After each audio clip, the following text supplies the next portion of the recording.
सभी किसान भाइयों को राम राम। मैं राजेश यादव अपने आर के Yadav pig farm Gaura Songaon Akbarpur Ambedkar Nagar UP में आप सभी का स्वागत करता हूं। जैसा कि आप लोग जानते हैं, आजकल पिग फार्मिंग का बिजनेस काफ़ी ट्रेंड में चल रहा है और हो भी क्यों ना, क्योंकि यह ऐसा बिजनेस है जिसमें छोटे वर्ग या मध्यम वर्ग के कोई भी किसान भाई आ सकते हैं। और सबसे अच्छा तो उन किसान भाइयों के लिए है जो खेती बाड़ी करते हैं, उसके साथ साथ में अपना यह बिजनेस भी कर सकते हैं। और उन किसान भाइयों के लिए या व्यक्तियों के लिए अच्छा है जो दिन भर की मेहनत मजदूरी करके अपना 200-400 रुपया कमाते हैं और या किसी कंपनी में 12 घंटा 10 घंटा काम करते हैं, फिर भी उनको उसके मुताबिक पैसा नहीं मिल पाता है और वह अपना इस काम से जुड़कर अपना अच्छा इनकम कर सकते हैं। अब इस काम से जुड़ने के लिए कोई ये नहीं होता है कि आपके पास 10 लाख 20 लाख या 50 लाख हो तभी आप कर सकते हो। इसकी शुरुआत आप 2-4 लाख से भी कर सकते हो, 1-2 जानवर से भी कर सकते हो। बहुत से फार्मर भाई कहते हैं कि कम से कम पिग फार्मिंग शुरू करने के लिए 10 लाख या 15 लाख का बजट होना अनिवार्य है, लेकिन हम ऐसा नहीं मानते हैं। एक किसान भाई चाहे तो एक मादी या 10 गिल्ट से शुरुआत कर सकता है, जो कि समथिंग 2 लाख या 3 लाख में स्टार्ट हो जाएगा। और बहुत से फार्मर भाइयों को हमने देखा है जो ट्रेनिंग सेंटर चला रहे हैं, वो कहते हैं बिना ट्रेनिंग के इस काम को नहीं किया जा सकता है, लेकिन हम यह नहीं मानते हैं। ट्रेनिंग तो आवश्यक होता है, लेकिन उसके लिए आवश्यक है जो अपना फार्म स्टार्ट कर चुके हैं। जो किसान भाई फार्म की शुरुआत करना चाहते हैं, उनके लिए ट्रेनिंग कोई मायने नहीं रखता है। थोड़ा बहुत जानकारी वो वीडियो के माध्यम से या फार्मर भाइयों के फार्म पे विजिट करके थोड़ी बहुत जानकारी ले सकते हैं, उससे अपने फार्म की शुरुआत कर सकते हैं। क्योंकि जैसे जो ट्रेनिंग सेंटर चला रहे हैं वो तो कहेंगे ही अपने कमाई के चक्कर में कि ट्रेनिंग लेना अनिवार्य है। और हम यह जानते हैं कि यदि व्यक्ति ट्रेनिंग लेगा, उससे अच्छा तो अपने खुद प्रैक्टिकल करके जो जानकारी उसको मिलेगी, अपने फार्म में प्रैक्टिकल करके जो जानकारी मिलेगी, वो ट्रेनिंग से संभव नहीं है। क्योंकि ट्रेनिंग आप 1 दिन 2 दिन या 4 दिन की लोगे और आप अपने फार्म की शुरुआत कब करते हो तब तक वह जानकारी आपको याद रहेगा कि नहीं रहेगा। और जो काम प्रैक्टिकली किया जाता है, उससे जो आपको जानकारी होगी वो आप भूलोगे नहीं। और फार्म की शुरुआत करने के लिए थोड़ी बहुत जानकारी तो आवश्यक होती ही है, जिसको हमने सोचा, क्योंकि हमारा एक वीडियो जो हनी एग्रीटेक के माध्यम से यूट्यूब पर चल रहा है, उसको देखकर बहुत किसान भाई हमारे पास फ़ोन करते हैं और फार्म के विषय में जानकारी लेना चाहते हैं। उसमें से कुछ तो जो है फार्म की शुरुआत कर चुके हैं और कुछ जो है शुरुआत करना चाहते हैं। कोई कोई फ़ोन करके कहते हैं भैया प्रेग्नेंट मादी से स्टार्ट कर चुके हैं और हम डिलीवरी नहीं करवा पा रहे हैं। कोई कोई कहते हैं भैया फार्म कैसे बनवाएं। इन सभी बातों को सुनते हुए हमने सोचा क्यों ना सभी फार्मर भाइयों को अपने वीडियो के माध्यम से फार्म की शुरुआत करने से लेकर जानवर को 100 केजी करने या बेचने तक की A to Z जानकारी आपको प्रोवाइड करवाएं। और इसी कड़ी में हम आज का यह अपना पहला वीडियो अपने YouTube channel RK Yadav pig farm के माध्यम से आप लोगों तक पहुंचाने की कोशिश कर रहे हैं और ऐसे ही आपको एक एक जानकारी अपने वीडियो के माध्यम से देते रहेंगे, जिससे आपको कोई फार्म स्टार्ट कर चुका है या कोई स्टार्ट करने वाला है, जो कोई भी हो, सबको ट्रेनिंग लेने की आवश्यकता नहीं पड़ेगी। यदि वो हमारा वीडियो देखता रहेगा तो उसको हर प्रकार की जानकारी हम अपने वीडियो के माध्यम से प्रोवाइड करवाते रहेंगे। समय समय पर जैसे जो भी क्रियाएं हमारे फार्म पे होंगी, जैसे मादी को प्रेग्नेंट कैसे करवाया जाए, मादी से डिलीवरी कैसे लिया जाए, और जब मादा बच्चा करता है तो उसकी देखरेख कैसे की जाए, और इनके खान पान और इनके रख रखाव, इन सभी पहलुओं पर हम अपने वीडियो के माध्यम से आप सभी को अवगत कराते रहेंगे।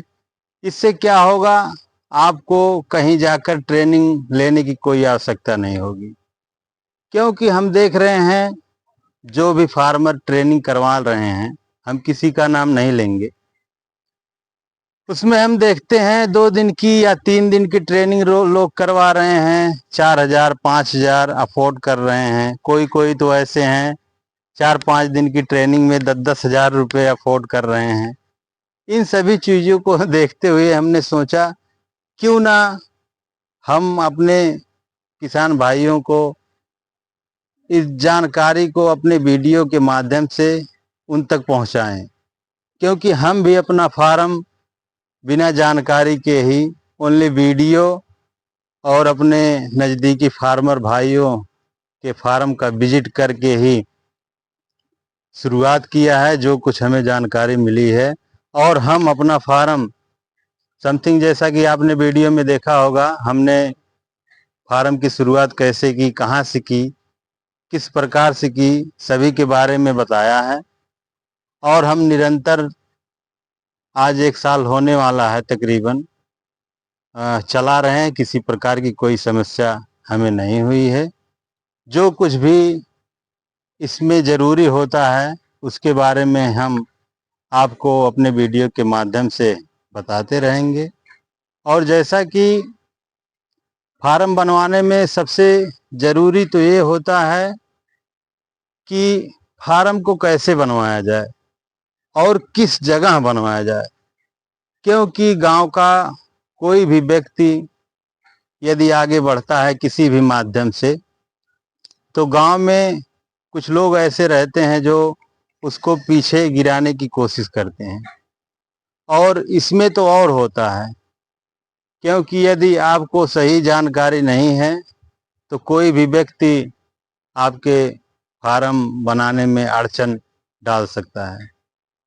तो इसी कड़ी में हम आपको यह बताना चाहते हैं कि फार्म की शुरुआत आप जहाँ भी करें वह कम से कम गांव से 500 मीटर की दूरी पे हो और किसी भी प्रकार के सार्वजनिक स्थल से सटा हुआ ना हो। और नहीं तो जो है आदमी, आप जब फार्म की स्टार्ट करोगे तो उसमें आके कोई भी अड़चन डाल सकता है, और ऐसा ना हो इसके बारे में भी आपको हम बताते हैं।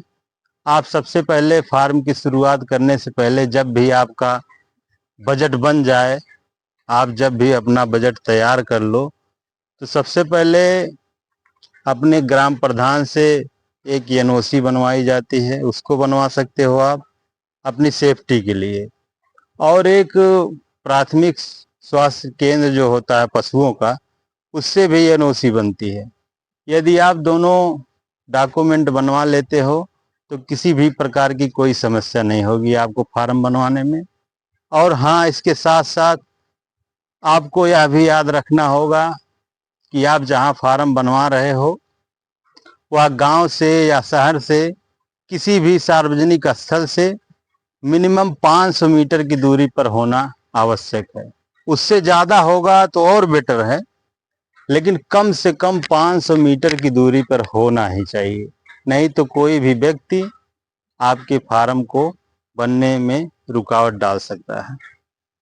आइए आपको ले चलते हैं अपने फार्म के पास और दिखाते हैं कि फार्म का निर्माण कैसे करवाया जाए, जिससे आपका कम बजट में अच्छा फार्म बन जाए, व्यवस्थित फार्म बन जाए।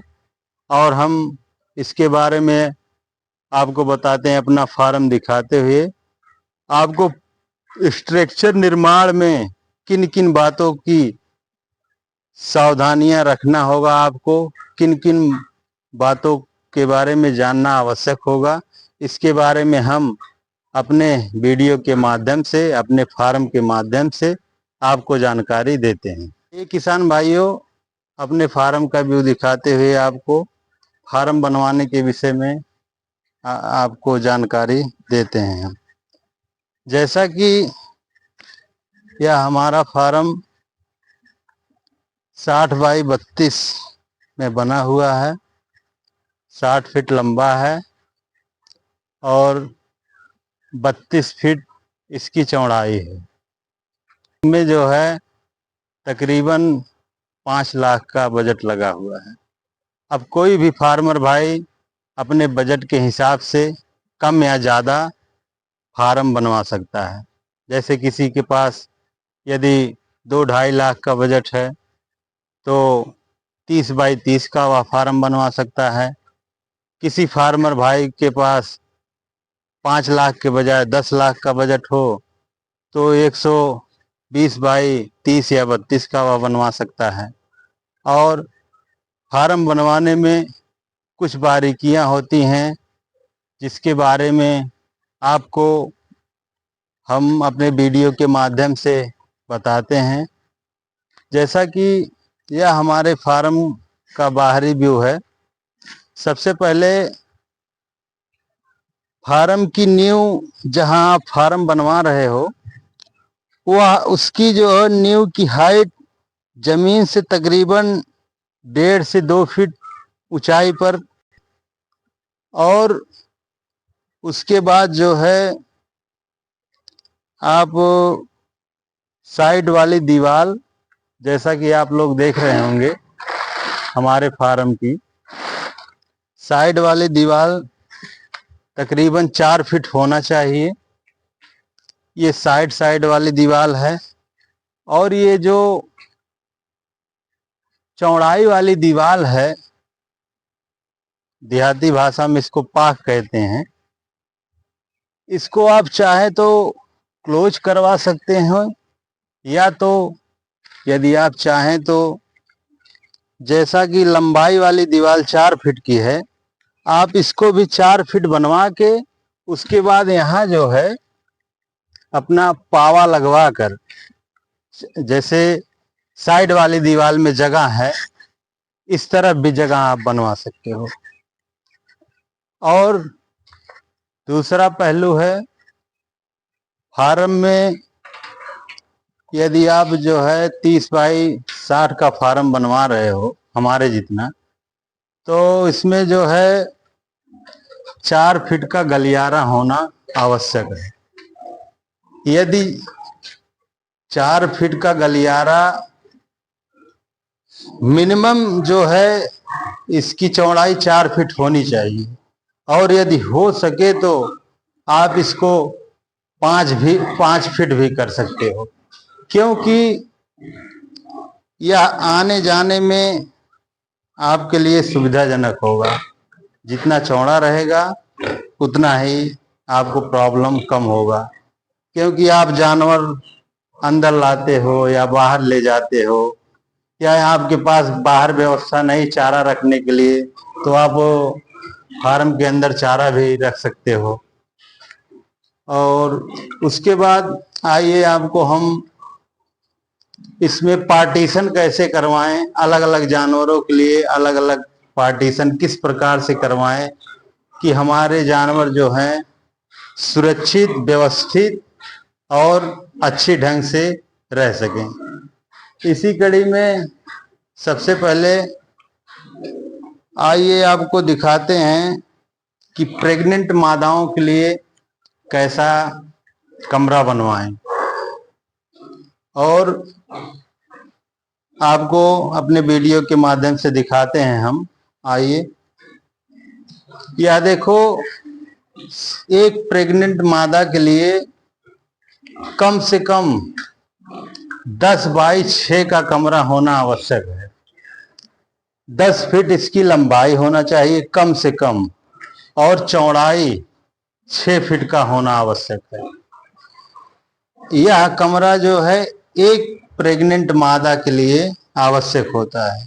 यदि आप चाहते हो, आपके पास जगह की कमी है, तो जब तक मादा 2 या 2.5 महीने की प्रेग्नेंट है तो इसमें एक के बजाय आप 2 भी रख सकते हो। लेकिन वैसे सबसे अच्छा तो यह होगा कि एक कमरे में एक ही मादा को रखा जाए। और यह जानकारी आपको हम आने वाले अगले वीडियो में बताएंगे कि यह जरूरी क्यों होता है कि प्रेग्नेंट मादा को अकेले ही रखा जाए। यह हम आने वाले वीडियो में बताएंगे। और कमरे के बारे में आपको बताते हैं। 10 बाई 6 का कमरा होना चाहिए, और जहां आपको मादा की डिलीवरी करवानी है उसमें इस प्रकार से गार्ड ग्रिल का होना आवश्यक है। यदि यह गार्ड ग्रिल नहीं लगवाओगे आप, तो आपकी जो है प्रेग्नेंट मादा जब बच्चा करेगी, डिलीवरी होंगे इसके, तो बच्चों को दबने का ज्यादा चांस रहता है।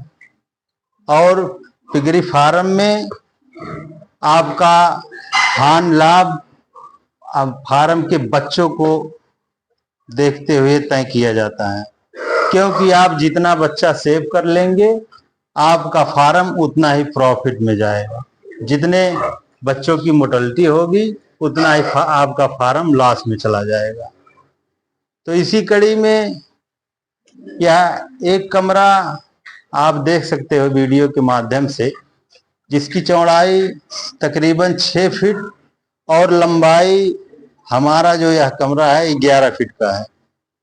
क्योंकि थोड़ा बहुत जानकारी के अभाव में हमने भी फार्म की चौड़ाई समथिंग 32 फीट कर दिया, और इतना नहीं होना चाहिए।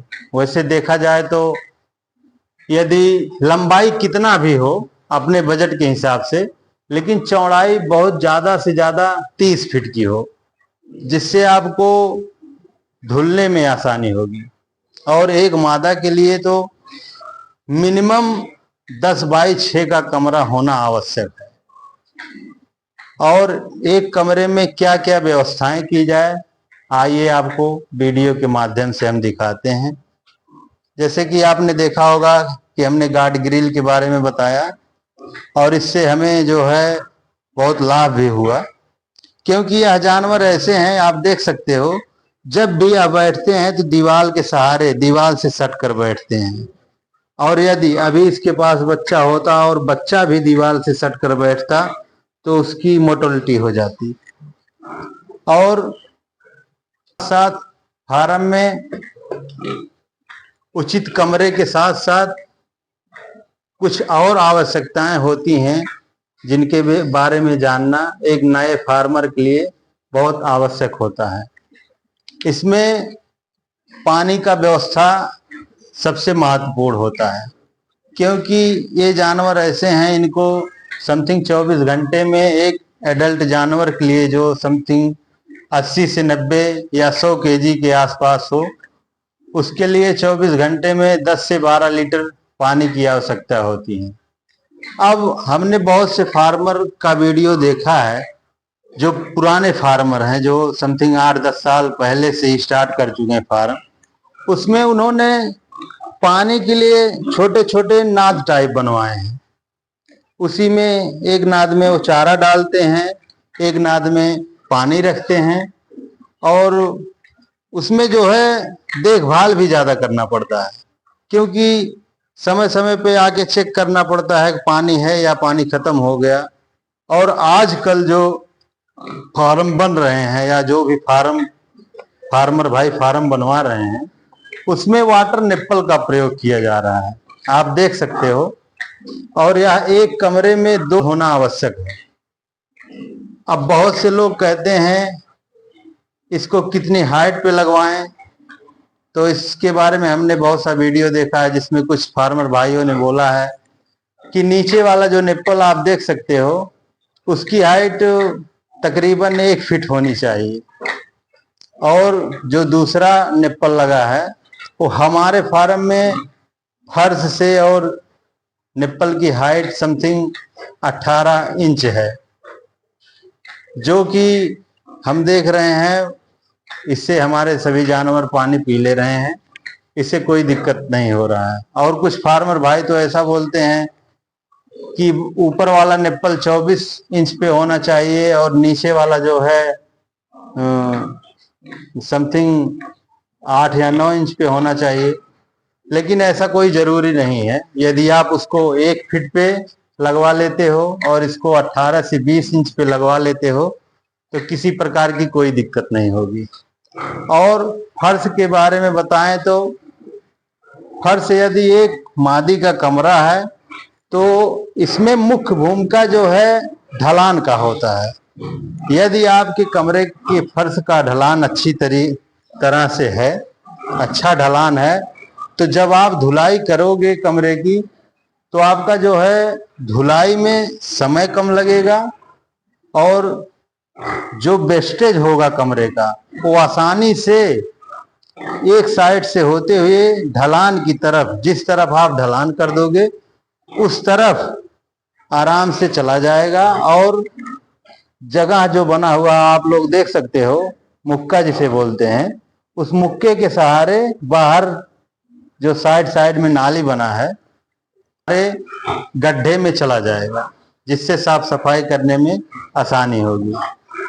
अब जो है फर्श की बताएं तो फर्श का ढलान यदि 10 बाई 6 का कमरा है तो इसका ढलान तकरीबन 6 इंच होना आवश्यक है, क्योंकि जितना अच्छा ढलान रहेगा साफ सफाई करने में उतना आसानी होगा, उतने जल्दी आपका कमरा साफ हो जाएगा।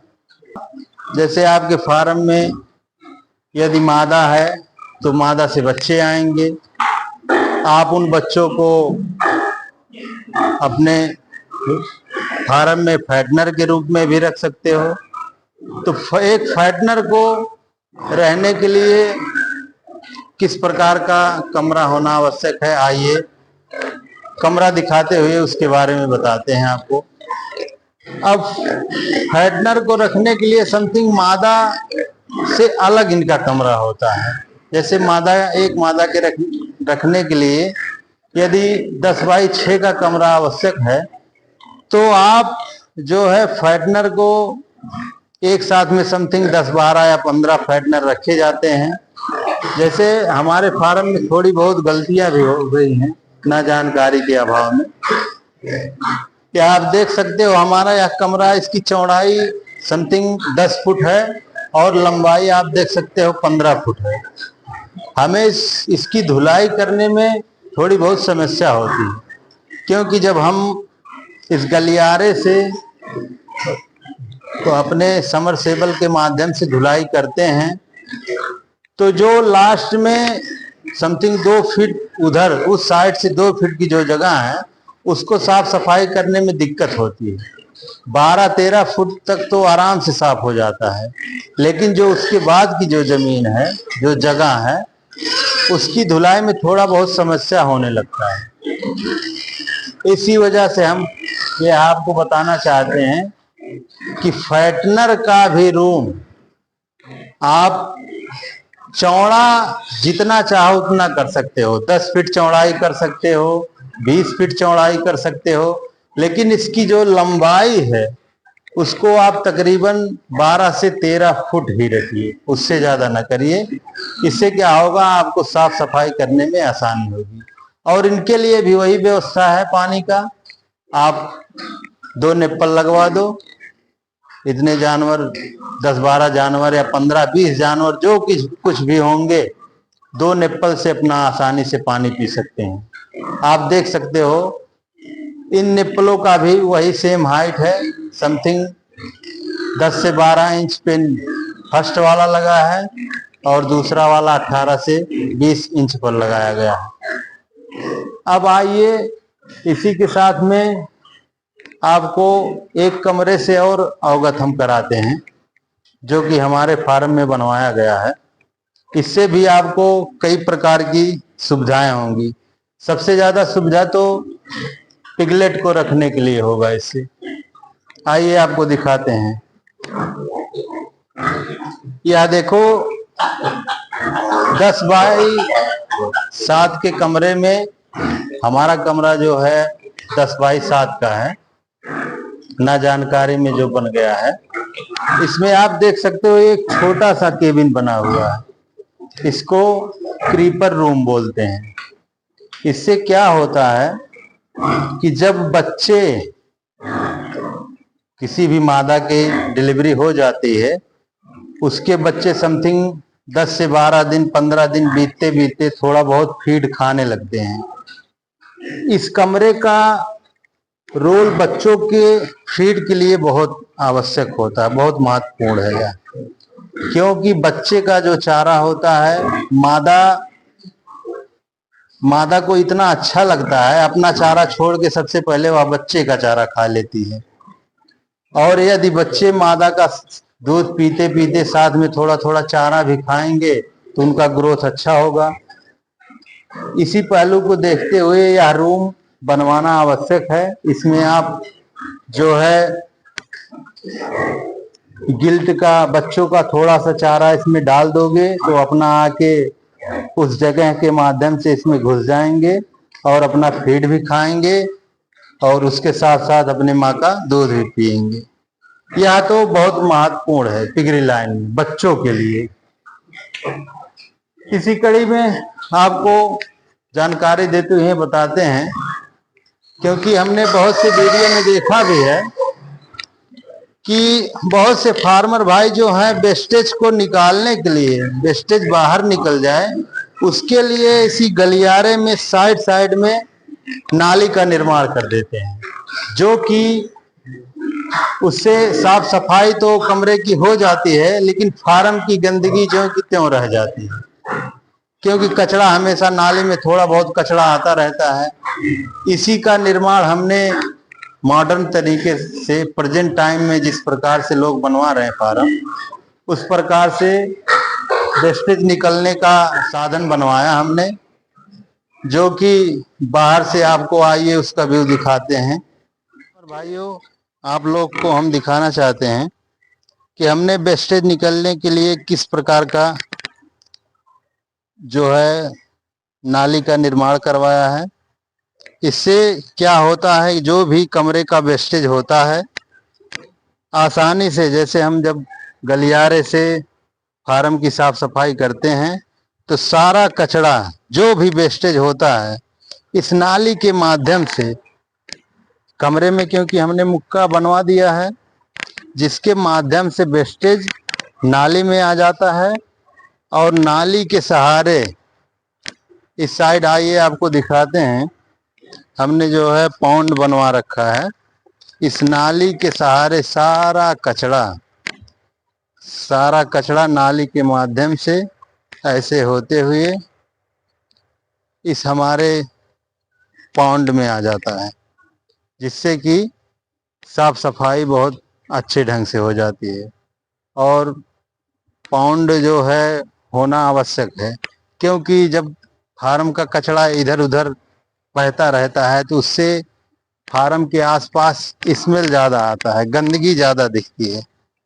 और जब वही कचरा नाली के माध्यम से गड्ढे में चला जाता है तो यहाँ जो है आने जाने में देखो, जैसे कि हम लोग आ रहे हैं इसके पास में, किसी भी प्रकार का कोई स्मेल नहीं है और आसानी से सारा कचरा इस नाली के माध्यम से उस पॉन्ड में चला जाता है, जिससे बायो सिक्योरिटी में बहुत अहम रोल इसका भी है। आप लोग नहीं जानते होंगे, लेकिन बायो सिक्योरिटी में साफ सफाई का बहुत महत्वपूर्ण रोल होता है।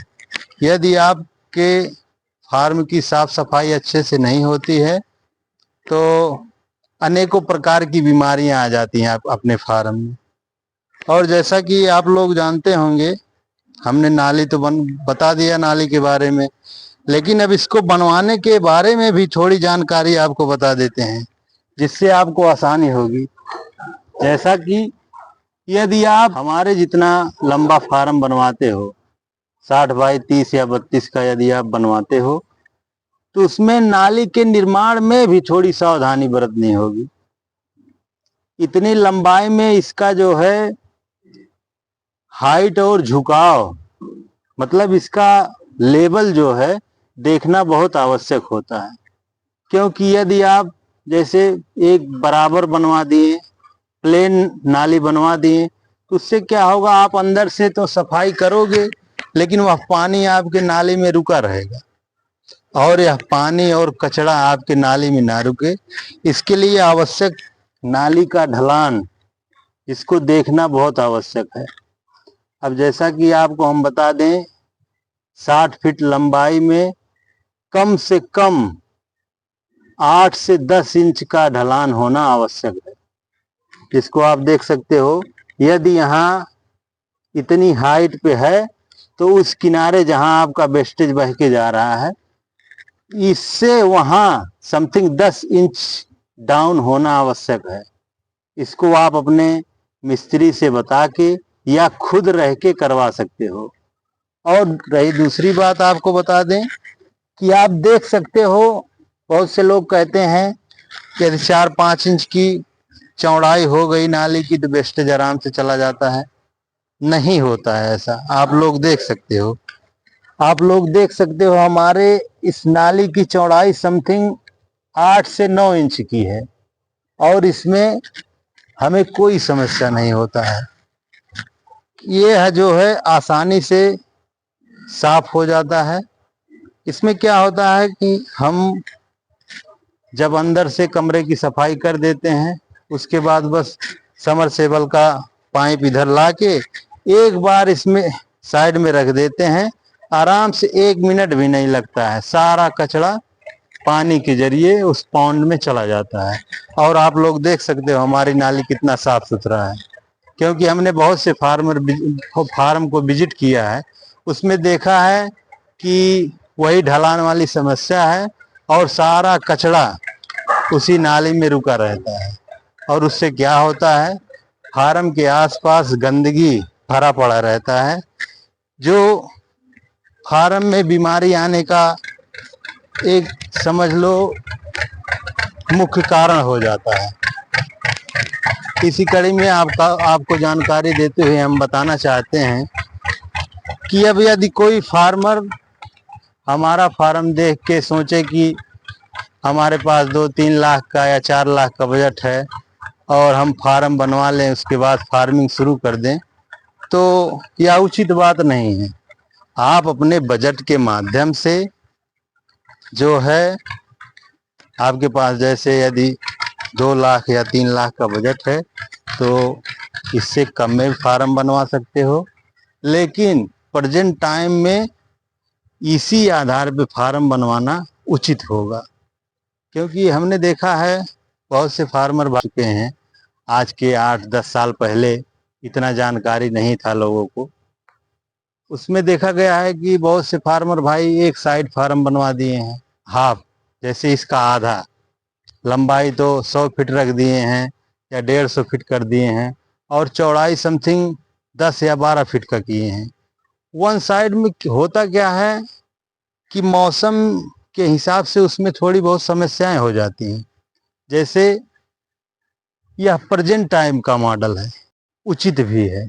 इसको बनवाने से ऐसा होगा, जैसे बरसात के मौसम में भी या गर्मी का मौसम हुआ, धूप लग रहा है, और या बरसात का मौसम हुआ, सभी मौसम के नज़र से देखा जाए तो यह फार्म बहुत उचित है।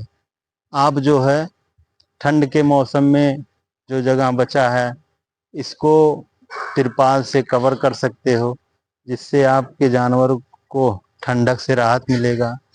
दूसरा सबसे बड़ा मुद्दा यह होता है कि बरसात के समय में यदि आपका फार्म वन साइड है, एक तरफ का है, ओनली बस वही स्ट्रक्चर भर का जगह है। उसमें क्या होता है, बरसात के मौसम में चारा डालने या साफ सफाई करने में बहुत समस्या हो जाती है, क्योंकि पानी कब बरसना स्टार्ट हो जाए कोई नहीं जानता है। उसमें होता क्या है, जब आप चारा डालने जाओगे या साफ सफाई करने जाओगे तो बरसात होने लगेगा तो आप भीग जाओगे, तो उसमें दिक्कत हो जाएगी। और इसमें जो है पिगरी फार्मिंग में ये इन सब बातों का बहुत ख्याल रखना पड़ता है। इनका मैनेजमेंट ही मेन काम है। इसमें इस पिगरी लाइन में मैनेजमेंट का बहुत महत्वपूर्ण रोल है। और आपकी जानकारी के लिए हम बताते हैं कि इसमें 3 पहलू मुख्यतः हैं। फार्म शुरू करने से पहले आपको जो है उन पहलुओं को जानना बहुत आवश्यक है। उसके अभाव में यदि आपको जानकारी नहीं है तो आपको फार्म चलाने में कई प्रकार की समस्याएं आ जाएंगी, जिसको आप सुचारू रूप से इसका पालन नहीं कर पाओगे। सबसे मुख्य भूमिका तो होती है बजट मैनेजमेंट का, क्योंकि जिस प्रकार से आप बजट का मैनेजमेंट अच्छे ढंग से कर लोगे, जितना अच्छे से आप बजट का मैनेजमेंट कर पाओगे उतने अच्छे से आपका फार्म ग्रो करेगा। दूसरा पहलू है फीड मैनेजमेंट, और इसी कड़ी में आता है बायोसिक्योरिटी मैनेजमेंट। और ऐसे ऐसे बहुत से टॉपिक हैं जिसके बारे में हम आपको अपने वीडियो के माध्यम से बताते रहेंगे। और यह हमारा चैनल जो RK यादव पिग फार्म के नाम से है, इसको आप लोग इसका सपोर्ट करिए, लाइक करिए, सब्सक्राइब करिए, जिससे हमारे द्वारा दी गई जानकारी का वीडियो आपको आसानी से अपने मोबाइल पे उपलब्ध हो जाए। और आने वाले अगली कड़ी में, अगले वीडियो में हम आपको फार्म के विषय में और जानकारी देंगे, और यह आपको अपने चैनल के माध्यम से समय अंतराल पर निरंतर देते रहेंगे।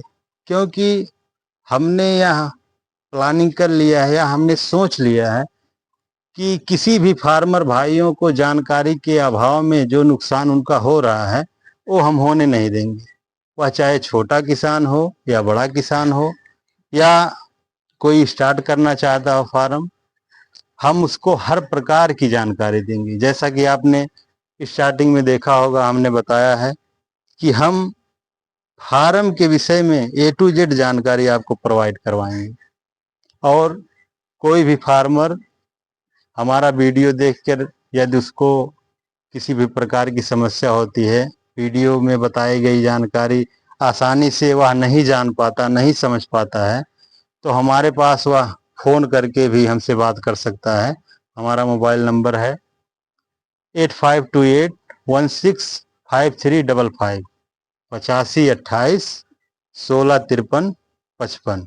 आप किसी भी वक्त किसी भी प्रकार की जानकारी फार्म से संबंधित ले सकते हो, जिसके लिए हम हमेशा तत्पर रहेंगे। और हम आपसे यही उम्मीद करेंगे कि आप लोग हमारा सपोर्ट करिए, हमारे चैनल को लाइक करिए, सब्सक्राइब करिए, बेल आइकन को प्रेस करिए, जिससे हमारे द्वारा बताई गई जानकारी का वीडियो का नोटिफिकेशन आपको आसानी से अपने मोबाइल पे उपलब्ध हो जाए। फार्मर भाइयों, आपकी जानकारी के लिए हम बताना चाहेंगे कि किसी भी फार्मर भाई को यदि गिल्ट या प्रेग्नेंट मादी या पिगलेट लेना हो तो हमारे पास अवेलेबल हैं। आप हमसे कांटेक्ट कर सकते हैं। हमारा नंबर जैसा कि हमने बताया है, फिर से आपको बता देते हैं, 8528165355। मिलते हैं नेक्स्ट वीडियो में किसी और रोचक जानकारी के साथ साथ। तब तक के लिए सभी फार्मर भाइयों को राम राम, जय हिंद।